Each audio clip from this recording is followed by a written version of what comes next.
everything I need for the show. It's 11:59 at Radio Free America, and this is Uncle Sam with music and the truth until dawn. Right now, I got a few words for some of our brothers and sisters in the occupied zone. The chair is against the wall. The chair is against the wall. John has a long mustache. John has a long mustache. It's 12 o'clock, Americans, another day closer to victory. And for all of you out there on or behind the lines, this is your song. And welcome everybody to our daily gun show. We come to you live every day at noon Eastern. That's about 9 Pacific for about an hour each day. We do 3 gun-related topics, different topics throughout the week. We plan those topics on Monday. If you'd like to help us create the show, join us on Mondays. Let's see, we broadcast it on YouTube because we have to, and then we simulcast it over on gun channels because we want to. We're watching the comments from the people that join us on the gun channel side and the people on the YouTube side, and we'll take the best audios and post them up on the iTunes as podcasts. So we appreciate everybody who watches the show now or in the future, especially those that take the time to leave us some feedback. Click on the likes and the thumbs up and the hearts, all those interactions, leaving comments, subscribing to our channels. All those things allow our videos to be recommended to more listeners, and we do appreciate that favor. It also lets us know you're out there. It's always encouraging for us, the human beings that do this show every single weekday. Let's see. We got hosts. We got Bob jumping in from Canada. Thanks for joining. Hey. There he is. Then we got Jimmy running the show. Jimmy running the show in Phoenix. Hey, good to be here. We got unofficial guests over here, Gh0st and Clover. They're about to head into the J.M. Davis Firearms Museum. We're in the parking lot. We got the dog, and we're in Tulsa today. So we went there yesterday during the show a little bit, and I'm not going to bother. These guys are going in to do some video and to look around. Our pre-warm-up for the Tulsa Gun Show this weekend. Got all my necessities here. Tiny pie, coffee, etc. So what do we got on the agenda today? Let's take a look at the cheat sheet. Looks like we're going to be talking about gun tech. We're going to be talking about gun biz and alternative gun topics today. But before we get started, we usually take a break, see if anything happened overnight, anything we're talking about. Yeah, I got nothing. I wasn't caught up with you. the house. So it's up to you. What did you do? Bob breaking up, or is that me? Yeah, Bob, you're kind of breaking up a little bit. I was saying, what did you get up? Yesterday after the show, I went to I finished looking at the museum a little bit, and then headed over to the big gun show and got a press pass. So thanks to Clover over here, let me know about the press passes for the show. So now I'm officially sanctioned to take photographs at the gun show, which is awesome. So I went and picked that up yesterday, kind of looked around. I think I posted a video on Instagram about it.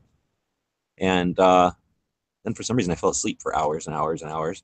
And then I woke up and worked on the computer a little bit, and now we went and ate breakfast, and then we're running the show.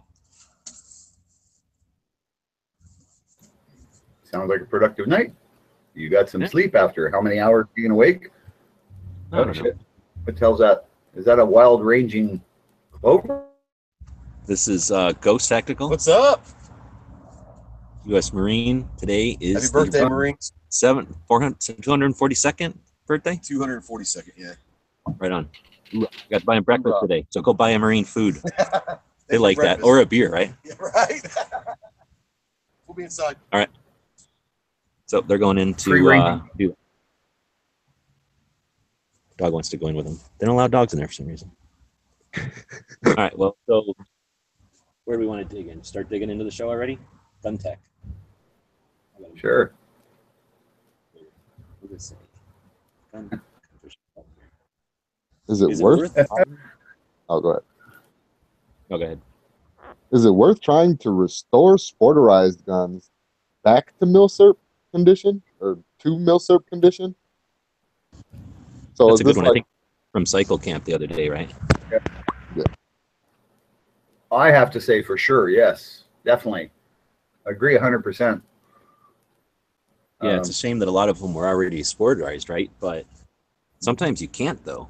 Barrels are chopped, right? Like bolts modified. I guess you could technically do anything, right? But it'd be really tough on some of them. They just really did hack jobs. Yeah. Especially when they shave sights off and stuff like that, then it gets to be a real nightmare. Look how little Clover Tech is. Little guy. Oh yeah. Gh0st isn't very big either. I didn't know they let little tiny guys in the Marines.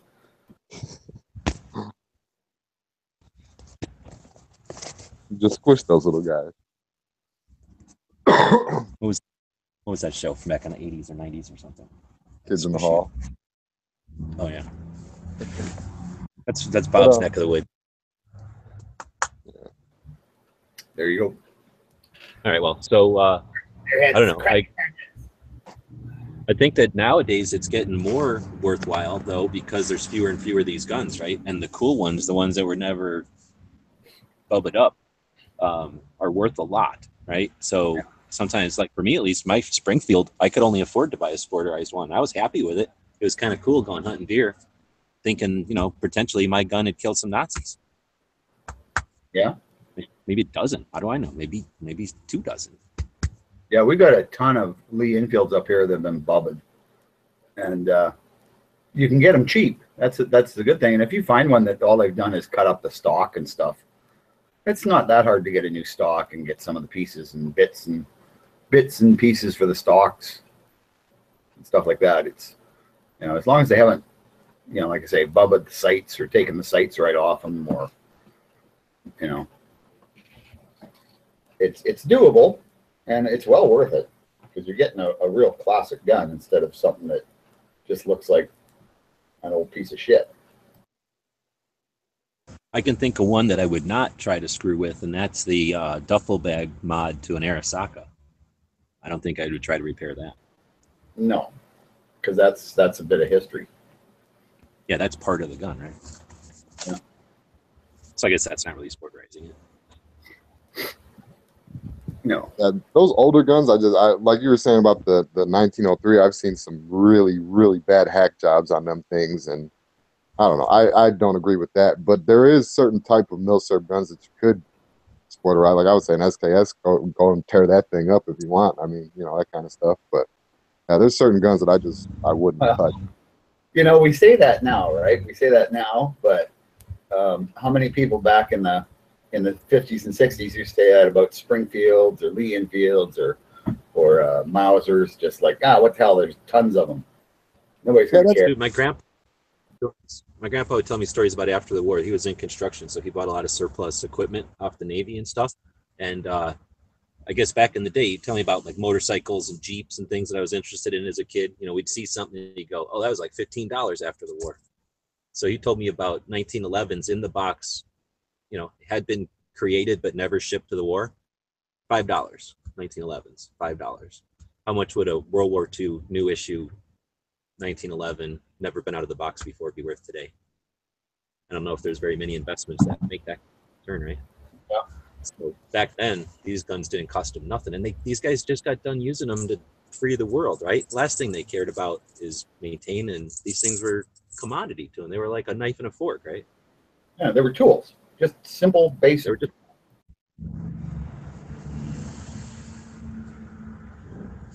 Well, I know, like Now, what about cool? Like, I've seen some neat mods that were just old-fashioned mods before there was accessories and like options for parts. You would modify your gun because that's all there was to do. So things like just all kinds of things. Like I think of revolvers, so they would cut the trigger guards off. You've seen those? Cutting the hammers off, things like that, like mods that would make a gun more quick back in the day. I would think some of those, like cool 50s and 60s mods, even a sporterized mod, I might leave just because it's cool. The way that these guys got into sporterizing those guns. Some of them look nice. If it was a really nice job on it, I would probably consider not restoring it back to military, especially if it was something that you could still pick up another one that had been seriously bubbed. Because some of these guys did beautiful work. They checkered the stocks. They did all kinds of polishing and shit on them and bedding the actions and, made them real tack drivers. Yeah, because these old it's not like the SKSs where like I'm gonna sporterize my SKS by going and buying a Tapco stock or something and just putting it on. This was I'm gonna take a chisel and a hammer or whatever, or a mallet, and spend hours and hours and hours on this stock. Yep, and some of them were hand carved. I mean, you know, there was some really nice stuff done at one point. But like when I was a kid, I could go into our local hardware store and they would have like a wooden rain barrel, you know, like about the size of a 55-gallon drum, and it'd be full of Lee Enfields, you know, everything, jungle carbines, like everything, Model 1s, like 2s, 3s, 4s, and they're stuck in there every which way, barrel down, barrel up, you know, just however they could jam them in there. And they were literally jammed in there. When you'd first go in after they'd stocked it, you had trouble pulling the first couple out. So you can imagine the scuffs and everything it put on them, but $15, you know. And people would buy them, take them out and hunt deer, moose, whatever.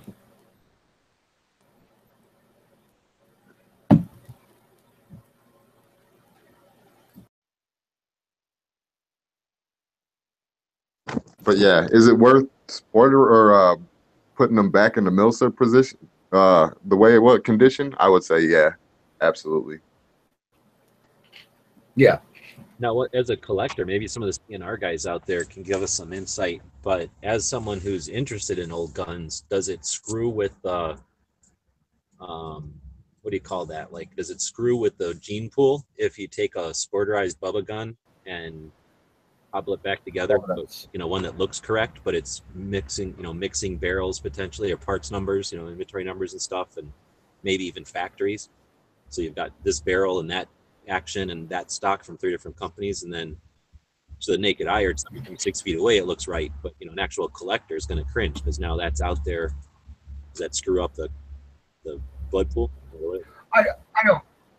I don't think so, because like I know with the Russian stuff that I can get up here, it's all been arsenal finished, and you know, and when it comes out of those arsenals, they put different stocks on different barrels, and it's very rare to get a completely numbers matching Mosin or SVT40 or even SKSs up here, because they're all arsenal finished. Well, plus most of the time people take their guns to the United States and then Canada only gets the leftovers. So hey, we get the good stuff, but it's coming right out of the Russian arsenals now. So Angry says if it was original to begin with, yes. If it was a re-arsenal, then no. Do you know how to tell the re-arsenal on an SKS? No, what's the easiest way?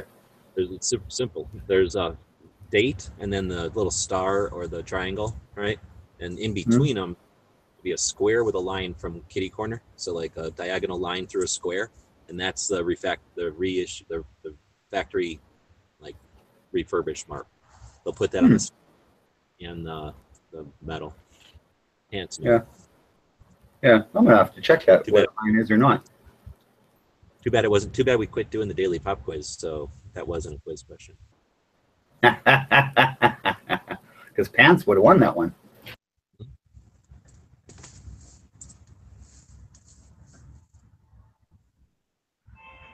All right, so I'm happy that we're seeing so much chatter on the gun channel side and nothing on the YouTube side. People are figuring out that YouTube is anti-gun and anti-freedom and anti-speech and anti-American, anti-bacon. So I have heard they're anti-bacon. Say we solved this one. Bacon's offensive. Let's solve this one and move on. Yeah, I think we've solved. So let's move on. That answers your questions about that. We will start talking about the gun biz and how to get FFLs. Oh, this would have been a good opportunity to have somebody on with an FFL, huh? But anyway, between the first and second segment of the show each day, we like to take a break and feature one of the members over at Gun Channels. Gun Channels is a place we built. It's a community. It's focused on firearms, and it's completely run by its members. It's the day-to-day maintenance is done by the members, as well as the costs are covered by the members. There's no cost to join. A couple of members have taken on to put something into the pot, and that pays for it to exist. And we like to feature the members over there as a thank you. Today we're featuring Smeggy, one of the co-hosts of the show. Super active over on Gun Channels all the time. I'm sure if you've been watching this show or any of the others, you're familiar with Smeggy, but yeah, I didn't know Smeggy when we built the place, but exactly the kind of person we built the place for. People that are interested in being active and enjoy creating content that's worthwhile to share it with others so that they can use it and further the second. Thanks, Smeggy, for all you do. And he gave me my XM radio, and that has made this trip and the 36 days on the other part of the trip bearable, more than bearable, enjoyable. So thanks, Smeggy, so much for that XM radio. Yep, Smeggy's a good guy, and I think he is the only Gun Channel's member whose avatar has been torn apart by the Doberman, by Oro. I do believe. Oh yeah, that's right. He did eat Smeggy once. Oro ate Smeggy. Yeah, Good Smeggy, even though he drives a Ford and likes CZs, he's all right. I like Smeggy. Good puppy. You got Smeggy, didn't you? Good boy. And he hardly had to be told. I mean, basically just showed him Smeggy and he just went at him. So Smeggy, I don't know what you're going to do when you meet Oro, but you might want to wear a padded suit. He's met Oro lots of times, and he's hung out at his house. Oro had a whole backyard to run around in over there. He's got his whole house is carpeted, and he's got like square. So this dog was, he's only been on stairs without carpet, I think. So he couldn't get over the fact that he could walk up and down the stairs pretty good. Well, as far as good as an old man dog can, but he probably thought it was so nice for wiping his butt on. Yeah, that's cute. All over Smeggy's house. Don't tell Smeggy about that though. Thank God Smeggy's carpet's beige. It's white. It was white. All right. Well, that's Smeggy. So let's move on to the gun business. How to get an FFL? I don't know. We don't have them up here, so. Yeah. So FFLs are federal firearms licenses. They came out in 1938, a couple of years after the stupid NFA, and they decided it was important to track guns around as they were being sold. So they created this licensing system. They misappropriated the Interstate Commerce Act to control firearms, right? And then they created this stupid licensing system and a massive bloated bureaucracy to both regulate and enforce the industry. And they've divided it up into the various segments of the, I don't know, the industry, I guess, to importing, manufacturing, distributing, and collecting even. So you can get a license, you can be federally licensed from the government to collect, and that's called a CNR, Curio and Relics license. There's the importer license. I don't remember the numbers off the top of my head. There's a manufacturer license, and then they further divide it so that if you want to do various items like destructive devices are separate. So if you're going to build grenades or ordnance or large bore things, you have to get a separate manufacturer's license, a separate importer's license, a separate selling license, which is burdensome and ridiculous and unnecessary. But anyway, how do you get one? You first have to, if I understand the process for at least the business ones, not the CNR, that's probably different, but you have to be able to be a licensed business. So in other words, if your zoning requirements allow you to work like a business out of your home, then you can have your FFL out of your home. If you live somewhere where they don't allow you to have like a business in your residence, then you'd have to actually have a place of business with hours. And that's the other thing, you have to have hours. There's like a certain list of criteria or whatever to meet, and it's you have to make, and some of them are vague. And in fact, it's an interesting thing to maybe bring up that Obama's tried to screw with it, but yeah, there's some number, and I don't know how they calculate or how they figure out what that number is, but some percentage of your income or some number of guns, it's probably more percentage of your income would determine if you're, in the business of, but you have to be in the business of to have a license, an FFL. You can't just buy an FFL in order to get a wholesale pricing, for example, in order to build a collection. You can get a CNR license to build a collection, but that's not going to give you the same wholesale rates you'd get from a distributor or a manufacturer directly. like you could with an FFL. So I guess that's it in a nutshell. You have to have a ability to have a business and then get your license, and then you open yourself up for inspections and audits. So you have to keep a bound book with all the transactions, all the guns that you buy and then sell. And then that bound book is official, or, you know, it's given to you by the government. So they have a procedure that you have to follow to fill it out and everything. And then to ensure that, to enforce and regulate, you know, the same branch enforces and regulates, they'll come out and audit you. They'll sometimes close down a shop, depending on the shop. They'll basically spend a day or more in your shop going through your books, making sure that your books are accurate with the guns that you have. And it creates a massive, massive, massive bureaucracy, tons of extra bloated people on this payroll to accomplish nothing. And I don't know if it's even scrutinized. We've had it since 1938. Has there ever been all that wasted money and time and effort on the federal level? Has any of it been to determine if any of that's necessary or reasonable? Nope. I'd like to think that at this point we'll address that, and they'll take a look and say, hey, this has been pointless regulation and compliance for nothing, for absolutely nothing. Let's stop this and save the government lots of money. And instead of spending it on something else, just delete that part of the government and delete those taxes that are owed for people for that portion, and then use that as an example to delete other pieces of the bloated government.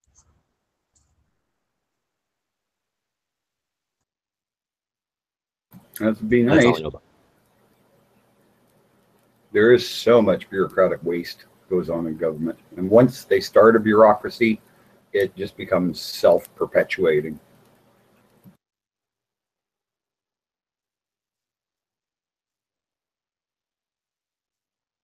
Oh, it looks like Smeggy heard us talking about it. His ears were ringing, so he came over and listened. And he did get a picture of the dog trying to eat the human. And he also says Bob's being weird.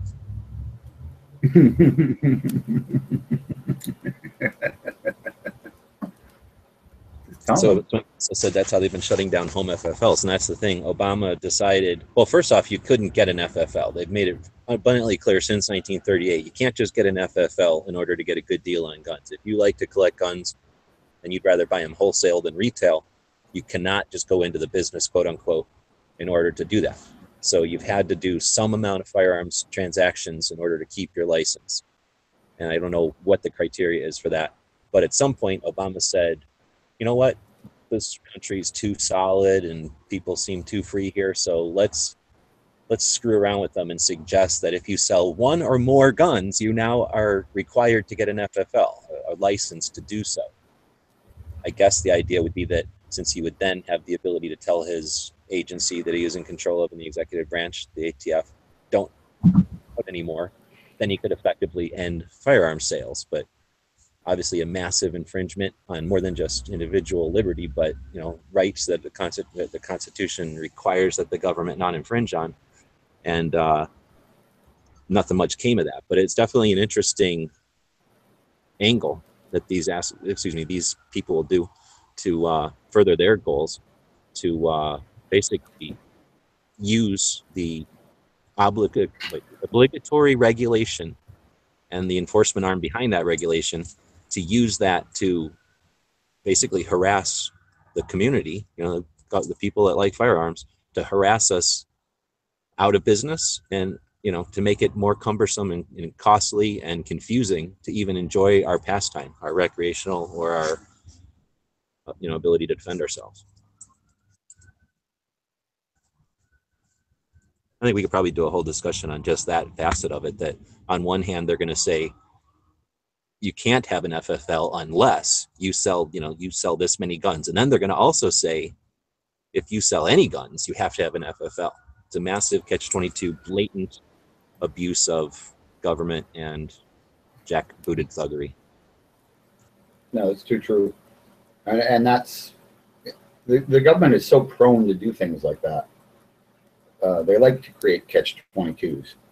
It seems to be like their hobby. It is, and that gets them bigger because people get frustrated and they go, oh, and then they quit, and that's how they win, you know. So You can Yep. go the easy route and watch Liberty disappear, and then you'll get.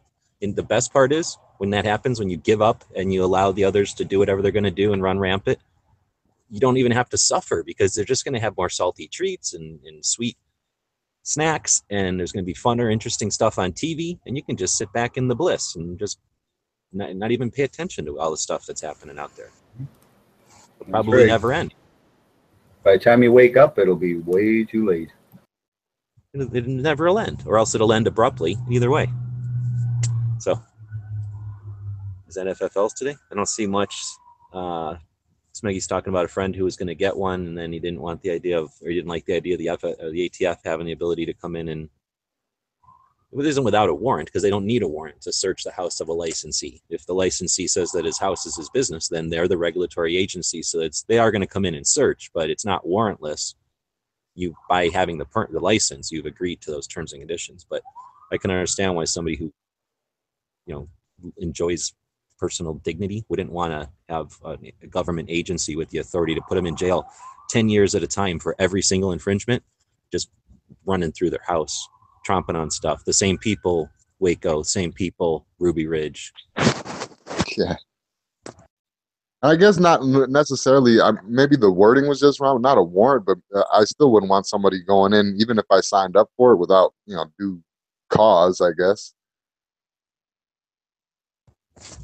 Well, again, that is due process. They said, hey, you sign this, you get this privilege. Yeah, that's what it is. The responsibility is we do whatever we want, and you can deal with it.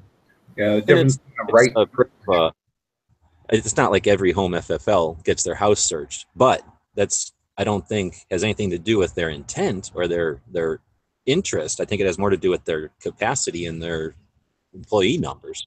So if we allowed it again, if we did nothing and just ignored all this and let it happen, we might see an ATF 5 times the size with 5 times fewer FFLs, and literally every FFL having an agent assigned to them. Whose job is just to harass it and making it difficult for them to do business. I'm sure that could be in the goal of one of these people who's just anti-gun. Oh yeah. All right. True that. And they can house the whole residence, even though the FFL is just in your office. But again, that's just part of it. Yeah. Well, like I said, that's the difference between a right and a privilege, eh?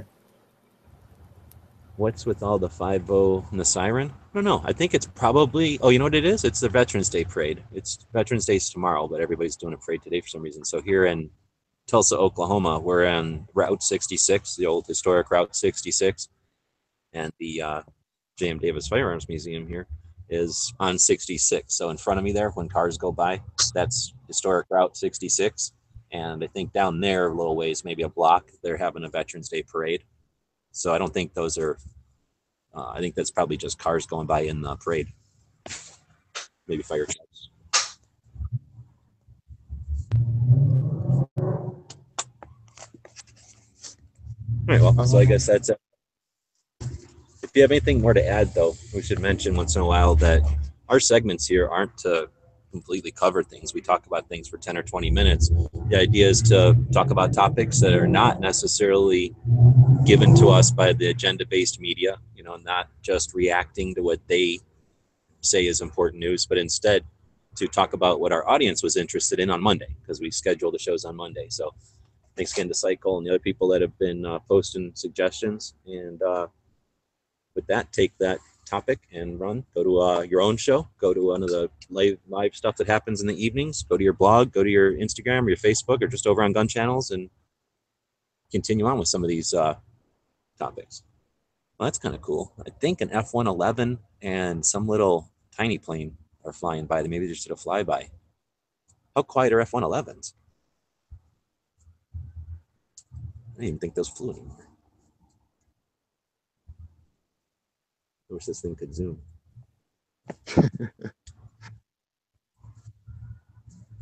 All right, so that'll take us to alternative gun topics. Yeah, I don't think it'd be an F-111. I don't think there's any flying anymore. But what is alternative? I don't know how slow they can fly too, because it was keeping up. These two are flying almost wingtip to wingtip. They're going somewhere though. They weren't here for this parade. They're gone. And they're still flying really slow together. Is there even an Air Force base in Tulsa? I think I so. guess it could. Anyway, so do you guys want to go with one of these other topics or dig into the third? Yeah, we can dig into the third. Alternative gun topics, right? Kill all the topics off the top today. So, machine pistols versus subgun. Why both? So, machine pistol versus subgun. Why both? I don't know where this one came from. Did this come from audience input? I don't remember putting this one. I have no idea. But I know I could tell if they're okay. So I'm taking it as this. You guys can let me know if I'm wrong or not. I'm taking it as machine pistol versus subguns. Which one do you choose and why for either one that you choose? I guess I don't know, or why you did choose one and why you choose one. I don't know. They're both. Well, I thought they were first, asking we should why. talk about what's the difference, right? Well, yeah, like the only experience that I have with a subgun is that MP5. My uncle-in-law has an MP5, and I got to shoot that, and it was beautiful. I got damn near all the targets right in the center. Barely any kick, but it had, it was 9mm and it had a buttstock. So I mean, that would probably be an advantage over a machine pistol. But I guess like with those Glock 18s or whatever, you can get a little brace thing or whatever. So I don't know. But I would probably, just from my experience, I would go with a machine pistol for that reason. Or Yeah, well, gun. I'm gonna use a pie analogy so everybody can understand.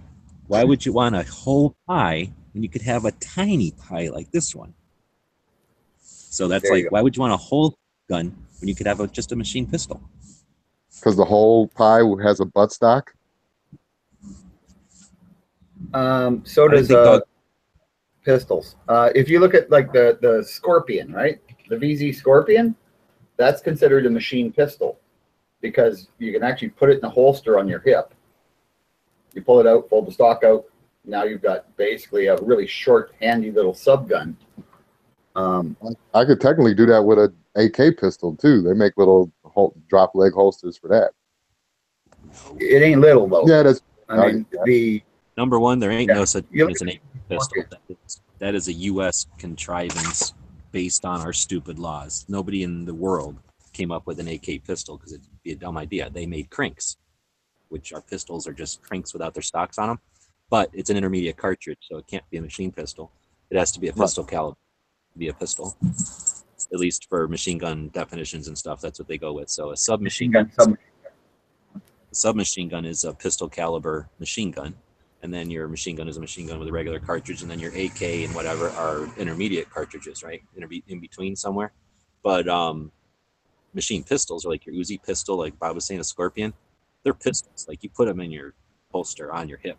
A MAC-10 pistol, even though they call it a subgun, it was designed originally to be a sidearm. And the idea is if you're in a tank or in a building, yeah, it's not. You don't want to have to depend on a bullet. You want to pull a trigger and have whatever's in front of you not kill you. So trenches and that kind of thing. But the Scorpion is for women, right? A little 380 or 32. Is that a 380? Well, I thought it was it's 9. But I mean, either way. A Scorpion is no. The real No, Scorpion's 32 or 380. I forget. Probably 32. So- But you can get them in a 9, but they're, not real. no, well, they're Scorpions, but they're just later models that they built for the civilian market. Yeah, so I don't count that. We're talking real machine The guns. military ones were all 32. You can get them in 380 now, which is a little more practical just because of ammo cost and power. Availability, but the 32, again, you give that to a little old lady washing her clothes, and some Nazi comes up over a hill, and that Scorpion means the little old lady finishes washing her clothes, right? Right, and then they also fire very fast, so you got to figure it's close to 1,000 rounds per minute. So Well, it's that's the point. You pull the trigger once, and like 8 or 9 rounds go out at the guy. You're hitting him. Yeah. Somewhere. Oh yeah, and there's no recoil. Very controllable. So the best They're cool little guns. pistol, the best machine pistol is ? That we don't do the tactical Scorpion. quiz anymore. Is the Glock? You're right. The Glock 18 full auto pistol. The best. Right. Why do you like Glocks? Make a Beretta full auto. Make a CZ full auto. Make a 1911 full auto. It's possible. Okay. Make a Glock full auto, put a different slide on it, or buy a little doohickey. Done. Every single Glock is waiting to be full auto. It ain't no mom. Well, Just Beretta did make a 9mm full auto pistol. one. They made one, and it's goofy looking. It looks kind of neat, but anyway, it's one. I would rather have the Scorpion, but you know, because it's just cooler. And it's from Czechoslovakia. Bob he wouldn't be able to deal with a universe where the Glock was made in Czechoslovakia. Oh God, no. Yeah, I mean, yeah, they make real guns there. Well, that's all right. It still ain't as bad as me. I'd still probably go with, just because of my experience, I would probably go with the German gun and German ammo. Yeah, but you gotta remember, like, those MP5s are heavy too, eh? Like, a lot of subguns, people don't realize, like, you look at a Thompson and think, oh, you know, it's pretty small. It can't weigh that much. It almost weighs as much as a gram. Thompsons ain't small. No, comparatively but, to the MP5, anyway. MP5's not light either, though. No, but it's small. You know, not really. Maybe the same weight. Yeah. But anyway, so there is a difference. Why is there both? Because there's two different things. If you're a tanker, and especially, you know, modern tanks are getting tighter and tighter because of all the electronics in them and shit. Yeah, having to drag a subgun out when you can just pull out something that's barely larger than a service pistol, flip the stock out, and you've got, you know, like I say, 1,000 rounds a minute. Might just be a few, but it's, you know, you're gonna get hit with 7 or 8 of them. Getting hit with buckshot.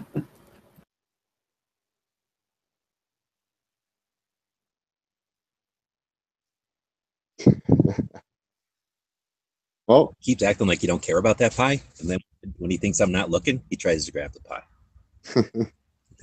Thinks he's figured something out. That's just because he's old and slow. Charlie would have had that already. Oh, please. Charlie would only got this far to the pie, and I would have whooped him. Yeah, yeah. All right. So I think we just solved why there's machine pistols, because women and people that shoot 9mm can't handle real machine guns, so they have to have smaller little guns that shoot fast. Pretty much. You make a practical one. Well, that's all our topics. So now we just get to wing it for the rest of the day. That's cool, right, because you well, know what? Instead of a machine pistol, I think I'd rather go with something like this.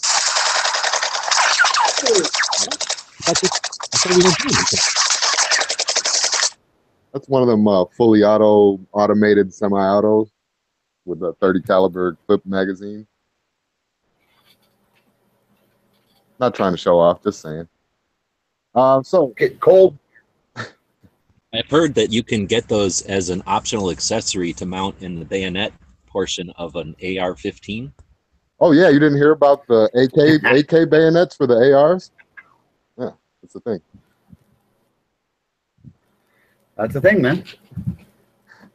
All right, so everybody knows what that sound means. Time to well, I'm not even gonna say crack your knuckles and whip out the keyboards anymore, because this is another visual one. So I guess whip out them eyeballs and get ready for the daily tactical pop quiz. Allow me to screen share real quick. There you go. Guess that gun. Okay. I'll give you a better. There you go. Oh, okay. Let's see. Nothing. AK says angry. That's a no. Mac 90. This is so easy. So easy. SVD. Who said that? Angry. We'll see if a better answer comes in. PSL. Nope. I'll do one. I'm going to zoom out one. Does it look for me? Yes.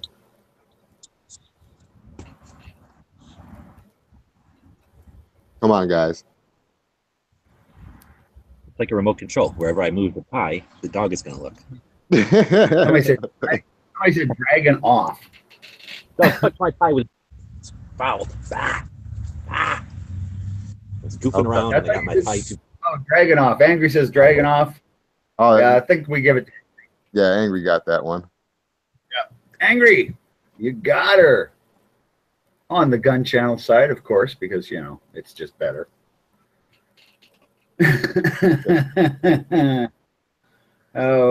Everest is saying, damn it, Google, because he put up,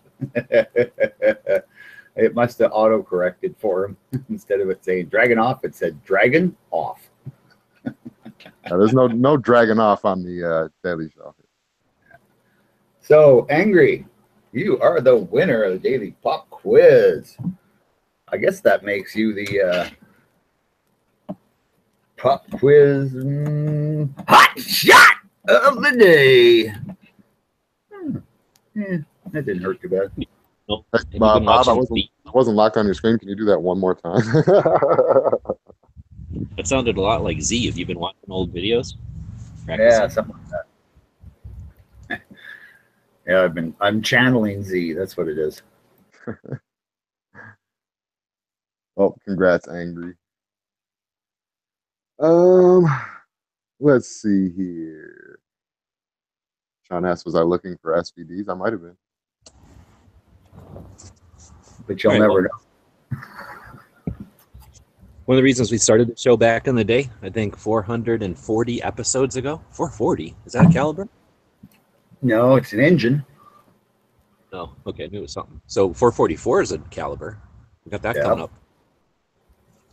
And I've shot those. They're fun. 445? Is that old? No, it's 455. It's the old, the one from the wall, right? The old English gun. Yeah, the Webley. So we need the point of having that on that day, huh? Maybe. Anyway, that's episodes away. But anyway, we started 440 episodes ago doing a show every single weekday so that we could talk about a new gun shop every day. And taking that to the tour now and driving all around the world looking for these things. And so for today's gun shop, we're not going to talk about a gun shop. Instead, we're going to talk about the potential of what gun shops. So basically, I'm sitting here in Tulsa, and I got to go back to Tucson at some point because of bills and things like that. So I need to drive back to Tucson from Tulsa. And I think I've driven every single road that you can drive between here and there over the years. And in the Gun Show Loophole Tour specifically, you know, Bob and I have been to a lot of places in New Mexico. I've been to even more since then. I've been to places in Texas. I've been to places in Oklahoma. And I'm to find a route that takes me past new gun shops. So for today's gun shop for the day, we thought we'd put out there a bit of an interactive. It's going to be a choose your own adventure type of situation here. We're going to be at the Tulsa Gun Show Saturday and Sunday, tomorrow and Sunday. And then Oklahoma shuts down on Monday. That's one of the weird things about Oklahoma. Like nothing's open in Oklahoma on Monday. So I'll be driving Monday. And then I don't want to drive here as fast as drive home as fast as I drove here. I had to get here, right? So I drove too long each day. I'm not really interested in that. So I want to take maybe 2-3 days to get home. And I figure we make it a choose your own adventure. So if people have ideas out there, feel free to throw them in. I know we're kind of throwing it at you right now, but on Monday during the show, we'll be looking for some audience participation. If you have time over the weekend, or if you just happen to know some places between Tulsa and Tucson, let us know. If we can get some direction. I know there's a museum, or there's a cavalry museum or some other museum in Oklahoma City that I have not yet seen that I've been told to check out. We've got the form that we put out there to request destinations, you know, from it's almost 2 years old now. We've been doing the Gun Show Loophole Tour for a while. So we'll go through that list and see what we can find. But if you've got ideas, if you'd like to throw some out there, you can always email them to us, dailygunshow@gmail.com, or to me directly, gunwebsites@gmail.com. Or on Monday, we'll address this again. And depending on where I'm at, you know, it'll be somewhere besides Tulsa, hopefully. You can help us decide if I turn the wheel left or right, or just go straight. And if you know about some gun shops, or you're able to do some Google over the weekend, then feel free and give us some direction. There might be places in Albuquerque that we didn't see yet. I've never been to Teos, but that's not really on the way or anything. it would almost be neat to go back to Santa Fe and talk to Tina again. But again, it's not really on the way necessarily. It's like an hour plus out of the way and then an hour plus back to get on the road. But interested in finding out what people might discover out there. So if you'd like to be part of the Gun Show Loophole Tour as far as scheduling and figuring out destinations, then this is your cue. So let us know either now in the comments, via email, or on Monday. Which way do you think we should point the van?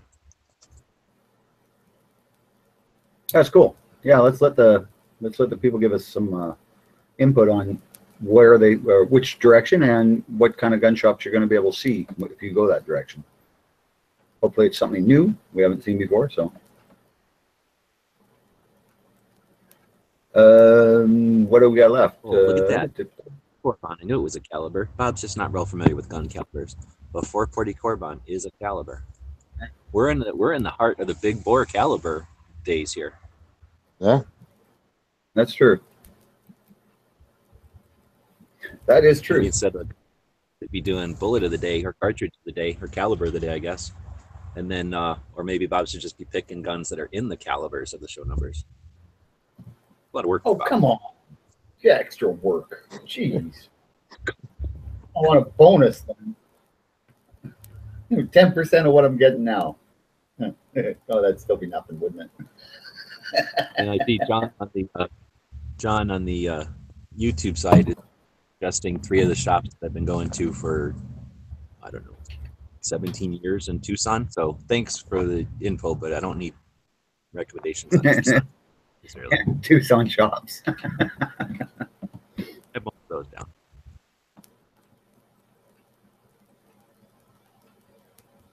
All right, so then with that, what else we got left? We did our gun of the day. Did we even do this? Is this a movie or is this? We haven't done a gun of the day. Oh, then is that movie a movie, or is that movie part of the gun of the day?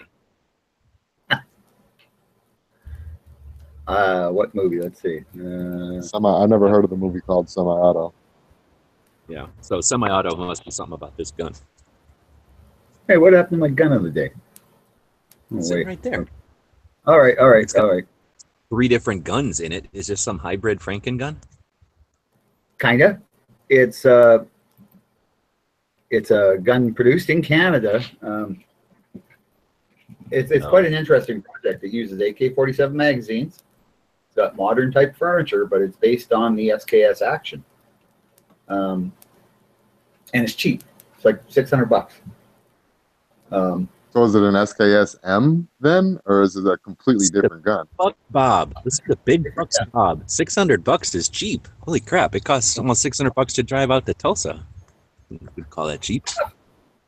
Yeah, but it's Canadian money, right? This is 600 Canadian, so what, 400 American? And you're getting something that you can buy in Canada that uses AK-47 magazines, which would be kind of cool. Now I feel like the reason Bob couldn't show up for Ellis's show is because Ellis didn't have a big enough check for Bob. Hey, I showed up for the other show.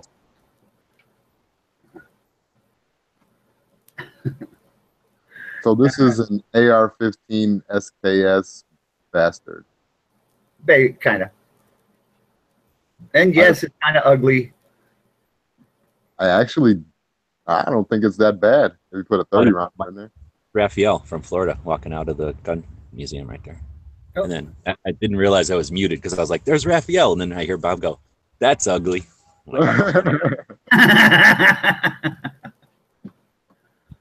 Yeah, SK-15, I guess you could call it. It's interesting and works really good.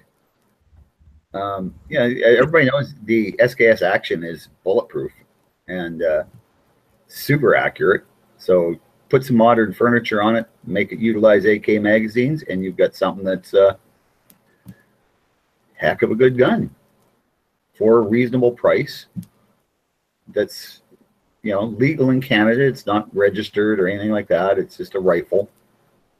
Gotta love that. So do you know about these guys? Like, does it come apart like an AR-15 would, or is it? Kind of. Yeah, it's different. Let's put it that way. But I mean, it's a Canadian company that said, "Hey, look, we know these actions are good. We know they're accepted by the government as being legal and non-restricted. What can we do to make it more user-friendly as well as more, I guess you'd say, tactical? More modern." So that's what they've done, and I think they've done an okay job. I don't particularly like plastic guns and all that crap, but as an upgrade to an SKS to make it kind of bring it up to the year 2000, yeah, it's kind of cool. And we all know the SKS is a good action. I mean, nobody's ever going to argue that the Russians didn't make a good gun when they built that thing. No, I won't dispute that with you, but I'm wondering what kind of mag did you say it uses AK mags? Or is it the AR? Uses AK mags. It looks like an AR mag to me, Bob. Yeah, it looked like an AR mag release there. Yeah, well, no, I'm sure it says it's AK mags. I'm sure it's AK mags. Where's that 15 come from? The grip? Well, probably the grip, the quad rails, all that shit. I don't know. It's really hard to tell because of dinky little tiny short Canadian mags. Yeah, there's longer mags you'll see in some of the pictures, and they are the typical curved AK style magazine. This is one of those things that I think is interesting because there's guns in the United States that are similar, where somebody saw the basis of a platform and then didn't just modify it as much as kind of use that to start from, and then created something, or maybe like this, an interface with the magazine or some other part that they went from that blueprint and built their own thing. That never really happened because the stupid AR-15 being so modular. Ah, shit, a train's about to come. But I think the AR-15 killed the development of these kind of guns. Yeah, I think it did. But because those machine quick before it blows its whistle. But think of all those machine shops that could be making these guns. He's got to talk between whistles. And this, Bob, this looks like one of them the CPD, the AK-47 AR mags. But I'm looking at this one. That's the SKS 15 though. Now this is the SKS KD, and they use AK mags. So maybe maybe that was a different model, I guess.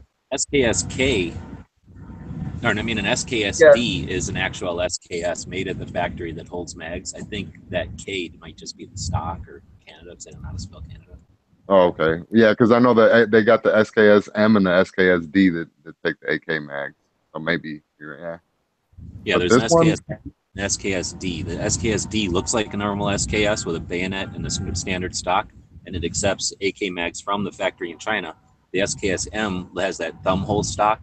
That's an SKSD on your screen there. Yeah. So, that's just a regular SKSD. K is because that Kodiak Defense is importing it. They're just calling it that.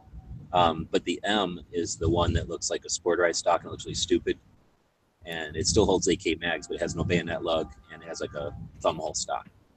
Yeah. Those are the only two that from China with from the factory taking AK mags. But I don't think that's the gun Bob's talking about. That's just a plain old SKS with new furniture. Yeah, this SKS 15, that looks like a hold on a second, where did it go? CPD mags, the 7.62x39 AR mag. Yeah, well, I'm gonna have to check that. It's hard to feed. Like you're shoving a tapered round through a magazine, which is designed for a straight wall cartridge. So it's just apples going through an orange shoot. Yeah. Yeah, that does look wrong. Now, it may be that where I got my info on it was the one they sold took the AK magazines. Do you mean Forgotten Weapons? Because that's where you get all your guns from? No, I didn't get my gun from there. Screw you. I got this one from TradeX. So there. I think it was TradeX. Yeah, it was TradeX. Was TradeX? Cam and Ammo. One or the other. Hey, I do my research. It's not like I actually write anything down. You're getting what you pay for, man. I don't know. I think it's interesting. I think it's interesting. It's definitely a step beyond just throwing a Tapco stock or something like that on it. I'm Yeah. gonna jump over to the YouTube side real quick. We were asking for suggestions for the roads between Tulsa and Tucson. Kansas and Arkansas are not between Tulsa and Tucson. But thanks for go travel again, but there's not funds for that right now. Even if I sold every single thing I brought at the gun show, that's just paying off credit card debt. That's not money yet. Yep. Okay, well, cut off your gun. Is that the gun then? The gun? That is a good day. So that's just something a little interesting I thought I'd throw in there, but I kind of grabbed it last minute. So I don't know if I John like the SDS. I think they're a good gun. We're at the J.M. Davis Museum, so I appreciate that, but we're in the parking lot of it right now. All right, so we did What get a else we movie, GoldenEye, yesterday. I think we've talked about GoldenEye before. James Bond movie. The first one that he had a crank in. I think it might be. Well, it was the first one. He's had a crank in others, but it was what's his name? Remington Steele, James Bond, and he had a crank in it. That's what I remember about it. I don't think I ever saw that one, actually. I kind of didn't like him. Didn't think he should be James Bond. He's not the best James Bond or nothing, but that's a pretty decent one. It's a good movie to watch. It's a James Bond movie. It's actual gadgets and girls and stuff. Yeah, you can't have James Bond without gadgets, so. GoldenEye was Pierce Brosnan, right? Yes. Remington Steele. Yeah. Raphael again. Walking back in. Taking pictures. I'll give it a thumb. One thumb up. I'm gonna I do have the to same. pass I like that. I don't seen it. the best Bond movie. It's not the best Bond chicks, but it's a thumb for sure. It's worth watching. You got to see it if you like James Bond. It's a good one. I'll have to check it out sometime next time I see it in the feed anywhere. That was video back when I still played video games and I was wasting my time playing video games. I forgot what the game system was called. I didn't own it. My friends had it, but I liked it because we could have 4 people playing on the one TV. That Nintendo 64, I remember them days. It was like the 90s or something, huh? Or maybe late 90s, I guess. I think my kids had.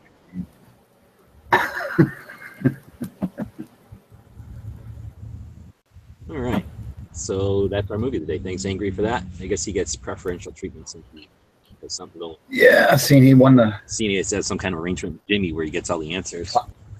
See, as soon as we brought, notice how Angry half of the time, and then it was Ponnery, and then as soon as Jimmy starts running the show, all of a sudden, who wins all the time? Angry, yeah. Isn't that odd? Well, he only lives like 20 minutes away from me. His checks clear faster. Yeah, with Dano, it took longer. He brings over those donuts. Oh, man. All right, yeah, they're all saying Nintendo 64. That must be the video game. Yeah. All right, so we got all kinds of history today. So we like to talk about gun history when we can. If you go over to guncalendars.com, it's a website that I built for all the anniversaries and dates of significance. So we have a couple today. The first one would be, I can't screen share really, but the first one would be the Brady Bill. Stupid ass Brady Bill was passed, I guess, today, back in, was that 96? Forget. So that's the first stupid thing that happened today. But let's not forget, the Brady Bill was garbage. It was bunk. It was the waiting period that they infringed on the entire country. Everybody just sat around, bent over, and took it. Sheriff Mack out of out of Arizona, over by Safford, said, "Hey, federal government, you're going to suggest that the sheriffs have to now do your work for you? This is an infringement to begin with, but the hell if you're going to make us do your work." So Sheriff Mack got together with some other sheriff, and I think out of Kansas or someplace, and they told the federal government to go F off, and that resulted in the Brady Bill going away. Unfortunately, bloated massive bureaucracy came up with the nix and sort of swapped it. And if you listen to some idiot who doesn't know history, they're going to tell you that that was designed, but it wasn't. They wanted to have a full waiting period for the whole country, and they were perfectly satisfied with letting it sit like that. except for a sheriff decided to tell him to F off. And unfortunately, they brought Nix in, but interesting story nonetheless. So that's that piece of history today. It's also Kalashnikov's birthday. So Kalashnikov was born today. I forget what year. And then more importantly, it's the 242nd birthday of the Marines. So buy a Marine a beer, buy him lunch, go listen to some stories, pat him on the back, whatever you do. Fist bump him. Fist bump. There you go. Go shoot some AKs too. Yeah. True dat. True dat. Looks like Christopher Columbus in 1493 discovered Antigua. Yep. 1775 in, what is it, the Tun Tavern, the Marines were founded. Today, Of course, They're not they as were old. founded in a bar. not as old as the Army, but they're pretty close. Let's see. 41 U.S. suffragettes are arrested outside the White House in 1917. So some of our grandmas were standing around watching women get their rights back then. Taking that. You know, most women back then didn't want to have equal rights to men. Thanks for Bob to speak for all women back in the history. Seriously, that's a historical fact. The only women who wanted equal rights were the rich women, because part of equal rights was you would have to be on the fire brigade and you'd have to sign up for the draft. Huh. That was required to be a citizen, a voting citizen back in the day. You had to be available for the fire brigade to, you know, pass buckets, because that's what they did. And you had to be in the draft. Well, I'm going to say this history website that we look at sucks because they don't even have Kalashnikov in here. So they suck. Got a bunch of other stupid people that were born today. But I don't see anything else. I don't see anything else all that interesting. Yeah, there's just stuff happening. Oh, it looks like today in 1989. So today, 1989, in most of our lifetimes, the citizens of Germany began tearing down the Berlin Wall. Anybody have That was very, yeah, that was very cool, actually. Yes, They just, all these people walking up with sledgehammers and just going, screw it, we're taking the wall down. I have a chunk of that wall. Oh, cool. Take it out and shoot it with an AK for fun? No, it's a piece of the Berlin Wall. You kidding me? There was a lot of wall available. I only have a little chunk though. I ain't gonna take it out and shoot it. I need another chunk. Get a chunk of concrete and just tell everybody that. Well, that's the That's a chunk of the. I was gonna say. I happen to know this actual piece of chunk came from a friend of my family. A friend of my family that brought it over and gave it to us. So I know. But yeah, otherwise, how do you know it's from the Berlin? Yeah, I think a lot of people bought chunks of concrete online. No, not then. We got anything else? Or are we just about wrapped up? Oh, what's on the shows tonight? What is today? Friday? Yep. Yep. Edge, Clover. I think he's planning on doing his show from the road. And then anybody else do a show on Fridays? Does Ellis do one? I know Smeggy and Moon do their show on Saturdays, in the evening. We got Travis will do his Caliber Corner in the morning. Rick does Life as I See It in the afternoons on Saturday. Sunday, Yankee and Matt do their one-on-one thingies with their crowds that they don't post on gun channels, but we still promote them anyway. And then Yoder, Texas usually posts. Yeah, and let's see here. Yeah, Yoder usually posts on, let me see here, 9 p.m. Come and talk. After number of visits to this museum, we'll figure out the train schedule and then just be able to know when these trains are coming, right? Sounds like they just come by all day. Oh, it's all day. When I was there, it was horrible. I was trying to sleep because I was there early. So I figured I'd have a nap for a couple hours. Forget it. I sleep better when there's a big mechanical noise like that, though. Really? Yeah, I Good don't for mind. you.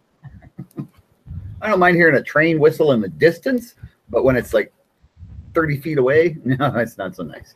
You know what though? My grandparents had a train, I mean, farther away than this, but pretty close. Maybe it's just something from when I was a baby or something. I was used to it. So anyway, I was saying that Yoder, Texas, usually posts the Come and Talk It radio show out of Texas that's syndicated. He usually posts that on gun channels. Matt talked to the guy. It was Matt went in and talked to him ahead of the rallies, and then right before he went, or no, during the rally, he went to the guy's studio / gun shop. So potentially we'll work on Matt to try to get this guy over to Gun Channel so that Yoder doesn't have to keep posting his show, and they, consider it part of their reach. So if you've got shows that you know of that happen on a weekly or whatever periodic basis, feel free to post them over on Gun Channels.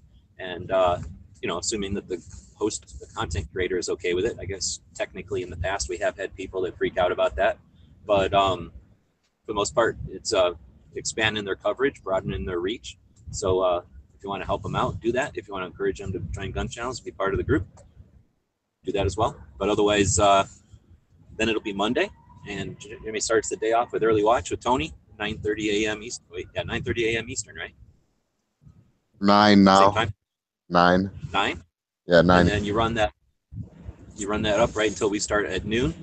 And then, again, we're going to be discovering or figuring out which way to point the van on Monday. Yeah, that's exciting. I'm waiting for that one. Be part of the adventure. Yeah. Well, it's interactive. We got to give people a chance to tell us what they want to see, if it's within reason. Or you could say within reason, because Bob ain't doing nothing weird. What? Well, if we just open it up to what people want to see, who knows what they're going to have you do? Oh yeah, no. Yeah, no dares for Bob. Nope. Hunter is saying point it towards the Cody Firearms Museum. That's definitely a goal. They're going to be carrying the cards. I need to ship those up to them actually, but yeah, really would like to get up there again. I haven't been there since 1990, I think. So it's been a few years. I definitely would like to check it out now that I've done some research on the cards, and through that research, I always knew about the old guns. One of the reasons I did the card project is you hear about all these old guns and it's just stuff, right? It's just knowledge. But I appreciate it when I can compare things, like when, this was born at this, or it was invented at the same time as the telegraph, or this was used in such and such campaign or in such and such war or something. So the cards have the dates and it's chronological to some extent, and gives you some perspective. Like the Patterson, for example, came before the single action army, right? So you get to start seeing them in, as they line up with each other. So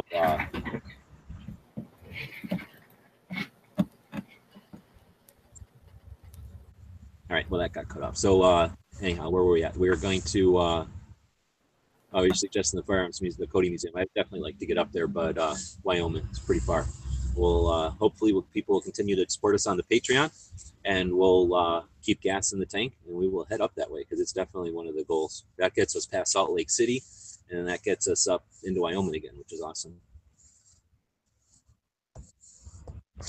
Got Clover joining in. We're just about to end the show. How'd you like the museum so far? It's pretty good. Got a lot of good stuff so far. Let's see, it's noon, so we still got 5 hours in there, and then we got the whole gun show this weekend. Yes, it's going to be a good weekend for gun channels. Definitely. Now, history we've got tomorrow is 11/11/11 at 11 a.m. I think it was. They ended World War One. It is, yeah. Day. We call it that. I got something special for the quote. So. That's all up to. So it's Veterans Day. So we have Armed Forces Day, people who are currently members of the military. We have Memorial Day for people that have given their all. And then we have Veterans Day for people that were in the military. So remember that. You can say whatever you want to whenever. Nobody really cares. It's not like fascist Nazis or something where you can only say certain things on certain days. But if you want to be correct, remember that Veterans Day is for people that were in. Memorial Day is for the people that gave their all. And then Armed Forces Day is when you say thanks for the people that are in there right now. And I want to put a personal plea out there. You do not have to say Happy Veterans Day on our freaking flag. Leave the flag out of it, and it'll make some of us happy. Mm-hmm. So anyway, go buy somebody a drink or listen to a story or, I don't know, buy them lunch or something. Yeah, well, if you buy a Marine enough drinks, you'll get lots of stories, I hear.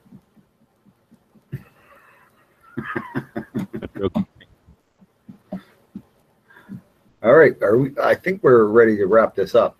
Now, as G was saying, this is well, not today, but tomorrow it's your Veterans Day. It is our Remembrance Day.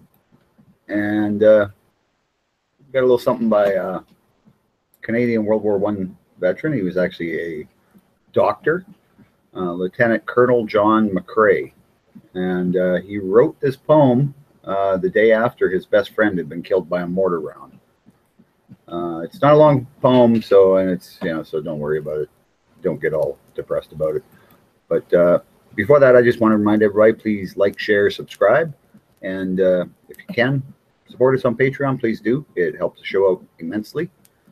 So anyway, on with the poem rather than a quote today. Before that, I am just going to, yes, I did turn my camera off because I don't want my camera on while I'm trying to recite something. Anyway, in Flanders fields the poppies blow, between the crosses, row on row, that mark our place, and in the sky the larks still bravely singing fly, scarce heard amid the guns below. We are dead. Short days ago, we lived, felt dawn, saw sunset glow, loved and were loved, and now we lie in Flanders fields. Take up our quarrel with the foe, to you from failing hands we throw. The torch be yours to hold it high. If you break faith with us who die, we shall not sleep, though poppies grow in Flanders fields. Thanks everybody for watching and listening, and we'll see y'all tomorrow. Okay. Guys and gals of gunwebsites.com encourage you to take a CCW class every year, practice at least once a month, and carry every day. Thanks for watching gunwebsites.com.